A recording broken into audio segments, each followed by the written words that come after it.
The New York Liberty made history, sewing up their very first WNBA title. And now the big question is, can they defend it? With all the off-season anticipation surrounding the league, the excitement is absolutely contagious. And we're right in the thick of it. In this episode, we're here with the 2025 WNBA predictions. Who's going to rise to the top? Will the Liberty defend their crown? We've got our educated guesses. But hey, we'd love to hear what you think too. Feel free to drop your thoughts in the comments. First, let's discuss how Liberty, Lynx, Aces, and Fever will fare in the upcoming season of the WNBA. New York, Liberty. After 28 seasons and 6 finals appearances, the New York Liberty have finally claimed their first WNBA title, overcoming the Minnesota Lynx in a thrilling 87-82 overtime win in Game 5 of the 2024 finals. The victory erased the stigma of being the only original franchise without a championship.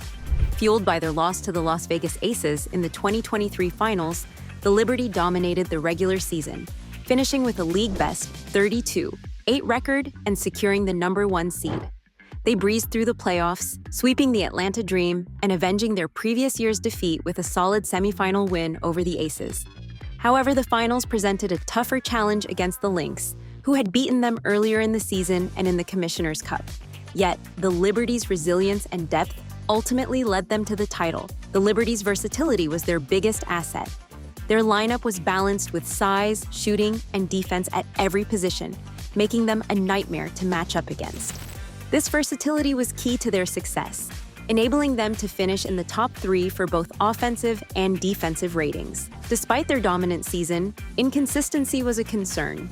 Turnovers and poor shooting, especially from beyond the arc, often crept in. Game 5 of the finals highlighted this, with the Liberty shooting just 2 of 23 from three-point range, but still managing to secure the win. Breanna Stewart, likely to re-sign, though she may opt for a 1-year deal to revisit free agency in 2026. Courtney Vandersloot, at 36, her return is uncertain, especially if she's willing to take a pay cut. Rebecca Gardner, a perfect fit for the Liberty's versatile style, Gardner missed the entire season due to injury, but is expected to return. Maureen Johannes and Honshu Johannes is likely to return after her overseas stint, but Shu's future is less clear. If the Liberty re-sign Stewart and Vandersloot and bring back Gardner and Johannes, they could improve without making drastic changes. Their biggest challenge will be the expansion draft, where they'll likely lose a key contributor due to limited protection slots. Players like Stewart, Sabrina Ionescu, and Bettany Alani Hamilton are safe. But the final spot is a toss-up between Niara Sabali, Johannes, and Kayla Thornton. The Liberty have the #7 overall pick in the 2025 WNBA draft, thanks to a previous trade with the Phoenix Mercury. While they don't have glaring needs, they could add depth to the point guard or front court positions. Guards like Rory Harmon, Texas, or Tehina Paupau, South Carolina, and front court options like Janiyah Barker, UCLA, could be potential targets. With a strong offseason plan and little to no major weaknesses, the New York Liberty look poised to contend again in 2025. The future is bright for this championship team, but as they say, the hardest part of reaching the top is staying there. While the New York Liberty are the favorites to defend their title, what are the chances of the Minnesota Lynx capturing their 5th WNBA championship? Minnesota Lynx. The Minnesota Lynx came heartbreakingly close to securing their 5th WNBA title in 2024. But after leading the New York Liberty with under 10 seconds left in Game 5, they lost in overtime, extending their championship drought. Despite being viewed as underdogs, the Lynx surprised many with their cohesive play, strong offseason acquisitions, Alana Smith, Courtney Williams, Natisha Heidemann, and a career-best performance from Nafisa Collier. Their season kicked off with a 13-3 record, but the Lynx struggled mid-season while Collier dealt with plantar fasciitis. Once she returned, Minnesota closed the regular season with a 13-2 run. In the playoffs, they dispatched the Phoenix Mercury in the first round before needing 5 games to edge the Connecticut Sun. In the finals, they gave the Liberty all they could handle, including a historic 18-point comeback in Game 1 and a dramatic Game 4 win on Bridget Carlton's clutch free throws. The Lynx's greatest asset was their versatility, matching the Liberty's depth and flexibility on both ends. They led the league in three-point shooting, 38.0%, and were the second-best defensive team. Their starting lineup could shoot, defend, and switch across multiple positions, giving them immense flexibility. A lack of size hurt the Lynx, especially on the boards. At 6'4" and 6'1", Smith and Collier were impressive defenders, but the team struggled with teams that had superior size in the front court. Their 31.8% opponent offensive rebound rate was the second worst in the league. Natisha Hiedeman. After a down year, Hiedeman's future is uncertain, but the Lynx may bring her back on a cheaper deal if they believe in her bounce-back potential. Misha Hines-Allen acquired mid-season. Hines-Allen showed promise but struggled in the finals. She may be a rental unless the Lynx can make cap space. Cecilia Zandalasini. After a solid return to the WNBA, Zandalasini's sharp shooting could earn her a return in 2025 if she wants to stay. With their core players under contract, the Lynx will likely focus on re-signing key bench pieces or letting their young talents, Dorka Juhasz, Diamond Miller, Alyssa Pili, step into larger roles.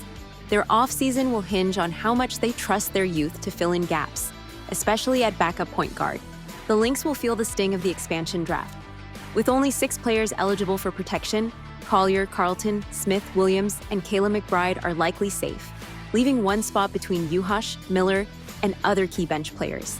They'll need to navigate this carefully, but it likely won't derail their title chase for next season. Draft outlook. The Lynx have the 11th overall pick, plus 2 second-rounders, num 15 and num 24. While their roster is mostly set, they could use depth in both the backcourt and front court. Players like Tehina Paupau, South Carolina, could add shooting and experience, or they could look at defensive options like her teammate Raven Johnson.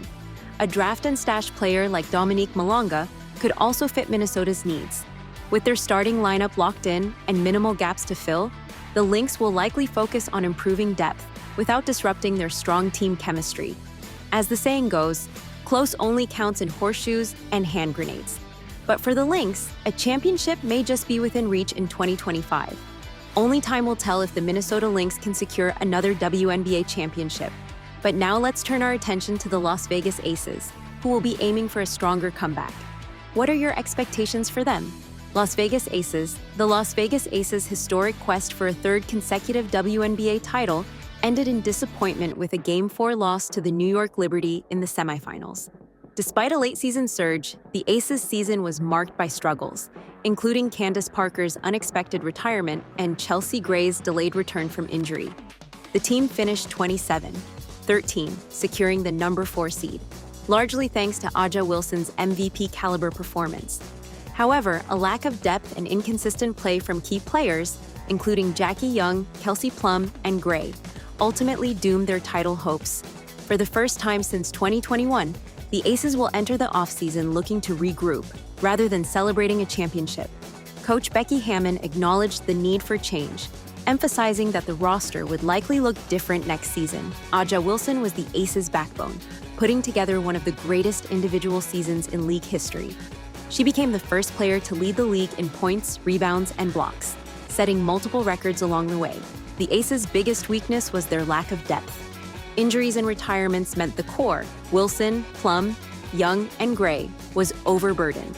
The trio of Wilson, Plum, and Young played heavy minutes, contributing 66% of the team's points, but it wore on them, leading to inconsistent performances, particularly in the semifinals.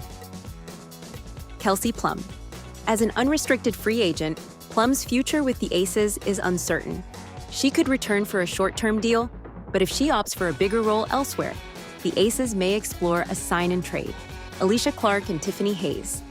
Both veterans could return on minimum deals, but their age and previous retirements make their futures uncertain. If they do return, they'll need to play a reduced role to help with depth. In October, the Aces announced a front office restructuring, parting ways with GM Natalie Williams. While Williams helped lead the Aces to 2 championships, her tenure was marred by depth issues and off-court controversies. The Aces are now poised for a critical offseason, needing to bolster their roster while retaining their core talent. The Aces have $587,925 in cap space, but face decisions around Plum, Clark, and Hayes. With Plum possibly signing a Supermax deal, the Aces have limited flexibility, but could pursue a big-name addition. The Aces could pursue an all-star level player, such as Elena Deladon, if Washington allows her to leave. While this would help the Aces' depth, it requires convincing a top player to take a 1-year discount. Alternatively, the Aces could add 4 role players on minimum deals to improve their bench depth. Players like Tina Charles, Kia Nurse, or Shatori Walker-Kimbrough could be willing to join on the cheap. Another strategy could be a mix of veteran signings and a borderline all-star player who doesn't command max money. Players like Gabby Williams or Dejanai Carrington could fill that gap without breaking the bank. The Aces lost their 2025 first-round pick due to league violations, a major blow to their depth-building plans. They do have second-round picks, no 16, 22, and a third-round pick, but these won't provide immediate help for a championship contender. However, Elizabeth Kitley, who missed the 2024 season due to injury, could offer unexpected depth in 2025. As the Aces head into a crucial offseason, they face tough decisions about roster construction, cap space, and maintaining their championship window. For a team that's built around stars, finding the right complementary pieces will be key to returning to the finals next year. The Aces are expected to bounce back stronger, but the real question is, can the Indiana Fever claim their second WNBA title next year? They made it to the semifinals this season, but can they pull off a miraculous turnaround in the 2025 WNBA season? Indiana Fever. From the moment Caitlin Clark declared for the 2024 WNBA draft, the Indiana Fever knew they were on the verge of something special. But even they couldn't have predicted how quickly the number 1 overall pick would transform the franchise. Despite a rough 2-9 start, Clark led the Fever to their first playoff appearance since 2016 and quickly became one of the hottest stars in the league. Clark's impact was immediate. She set multiple records, including the single-game assist record and the rookie records for points, assists, and three-pointers, averaging 19.2 points, 5.7 rebounds, and 8.4 assists per game. Clark finished the season as the league's top playmaker and earned a 4th-place MVP finish. She is expected to be named Rookie of the Year and earn all WNBA first-team honors. However, the Fever's playoff run ended in the first round at the hands of the Connecticut Sun, a tough veteran team that exposed the Fever's need for growth. With Clark leading a talented young core alongside fellow number 1 pick Aaliyah Boston and Stephanie White as the new head coach, the future looks bright. How soon the Fever can contend for a championship will depend heavily on their moves this offseason. Season overview. Record 20-20, now 16. Offensive rating 104.2. Third, defensive rating 107.5. 11. Net rating minus 3.4. 6. Clark's playmaking ability turned the Fever into one of the league's most potent offenses. After the Olympics,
2025 WNBA predictions. Thanks for tuning in, and don't forget to drop your thoughts in the comments. See you next time.